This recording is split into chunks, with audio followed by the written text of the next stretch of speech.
Hello viewers, আসসালামু আলাইকুম। আজ আমি আপনাদের একেবারে নতুন সিমের বিচি ভর্তা করে দেখাবো। এই জন্য আমি সিমের বিচির যে খোসা, উপরের খোসাটাকে ছিলে নিয়েছি, এভাবে খুলে খুলে নিয়েছি। এর মধ্য থেকে আমি 1 কাপ সিমের বিচি নিয়ে ভর্তা করে নেব। আজকে আমি সেই ভর্তার রেসিপিটাই দেখাবো। বাকিগুলো থাকলো, এটা দিয়ে আমি অন্যদিন মাছ রান্না করে দেখাবো ইনশাল্লাহ। এতটুকু সিমের বিচি, এটাকে আমি কিভাবে ভর্তা করছি দেখিয়ে দিচ্ছি। এটা নিলাম, এবার আমি এটাকে ধুয়ে নিব।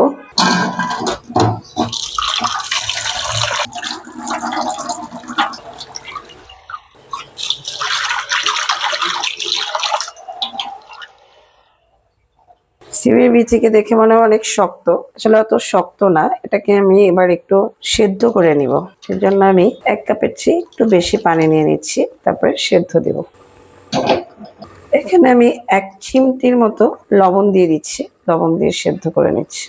এরপরে ঢাকনা দিয়ে দিচ্ছি, মাঝে হচ্ছে হাই দিয়ে এটা সেদ্ধ করে নিচ্ছি। প্রায় 10 মিনিট পর ফিরলাম।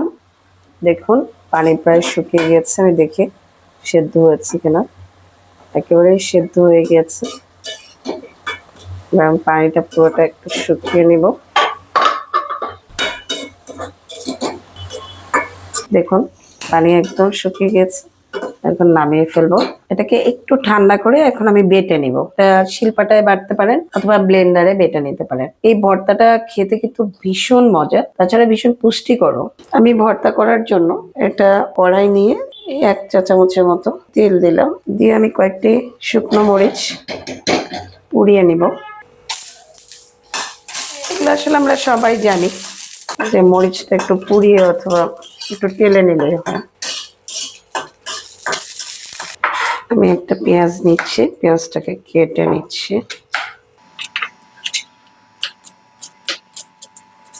এতটুকু ভর্তার জন্য একটা পেঁয়াজই যথেষ্ট।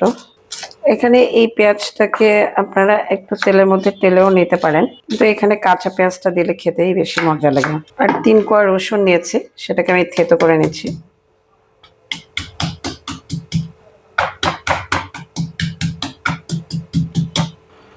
রসুন, পেঁয়াজ কুচি, 4টা মরিচ নিয়ে নিলাম, লাগলে আরও নেব। আগে লবণ দিয়েছি তাই অল্প একটু লবণ দিচ্ছি। এবার এটাকে ভালো করে মথে নেব।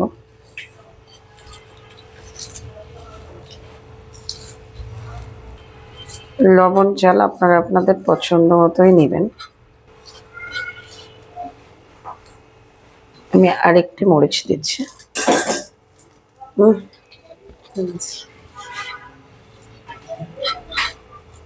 এবার 1.5 টেবিল চামচের মতো তেল দিয়ে দিলাম, সরিষার তেল।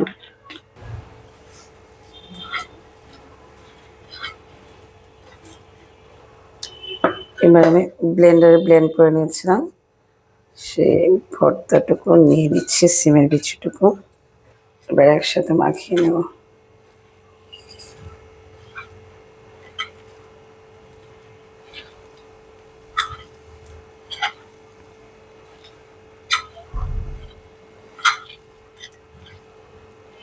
অনেক সময় বাচ্চারা ভেজিটেবল খেতে চায় না, অর্থাৎ সবজি ভাজি এগুলো খেতে চায় না, কিন্তু ভর্তা করে দিলে বাচ্চা বুড়ো সবাই খায়।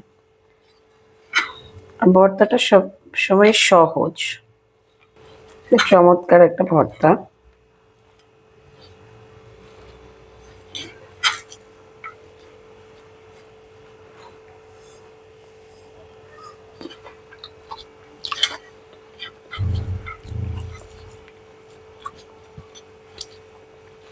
দারুণ হয়েছে।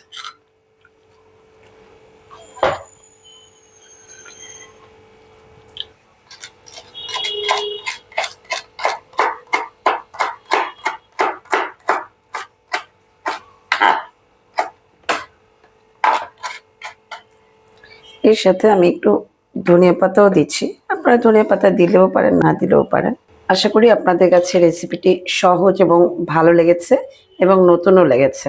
ভালো লাগলে প্লিজ আমার চ্যানেলকে সাবস্ক্রাইব করুন আর পাশে থাকা বেল আইকনটি ক্লিক করুন। আর যারা ইতিমধ্যেই সাবস্ক্রাইব করেছেন তাদের অসংখ্য ধন্যবাদ। সবাই ভালো থাকবেন। আল্লাহ হাফেজ।